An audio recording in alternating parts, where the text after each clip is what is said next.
உயிர் மூச்சாக இருக்கும் தலைமை ஆசிரியர் அவர்களுக்கும், நாங்கள் சிற்பமானால் மட்டும் போதாதென்று கலை சிற்பமாக செதுக்கி எங்களை கலை சிற்பமாக ஆக்கிக் கொண்டிருக்கும் ஆசிரியர் பெருமக்களுக்கும், என் இனிய சகோதர சகோதரிகளுக்கும் என் இனிய காலை வணக்கத்தை தெரிவித்துக் கொண்டு என் சுதந்திர தின கவிதை வரிகளை தொடங்குகின்றேன்.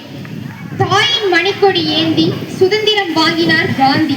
இளைஞர்கள் நல்வழியில் சென்றால் அதுவே அவர் ஆத்மாவின் சாந்தி. சுதந்திரம் என்பது நமது உரிமை, அது இல்லையே கிடைக்கும் சிறுமை. பொறுப்பான காந்தியின் பொறுமை, கிடைத்ததே இந்தியாவிற்கு சுதந்திர பெருமை. எதிர்த்து போராடிய யுத்தம், சுதந்திர சுவாசம் மொத்தம்.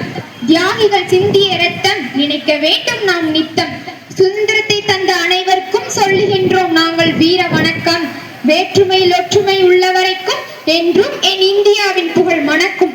இனத்தாலும் மொழியாலும் நிறத்தாலும் நாங்கள் வேறுபட்டாலும் இந்தியர்களாய் ஒன்றுபட்டு அன்று இருட்டில் பெற்ற சுதந்திரம் இது. இந்தியர்களின் தியாகம் இது, ஒற்றுமையின் உதயம் இது. எது நாம் இன்று மகிழ்ச்சியாக கொண்டாடி கொண்டிருக்கிறோமே அந்த சுதந்திர தினம் அது.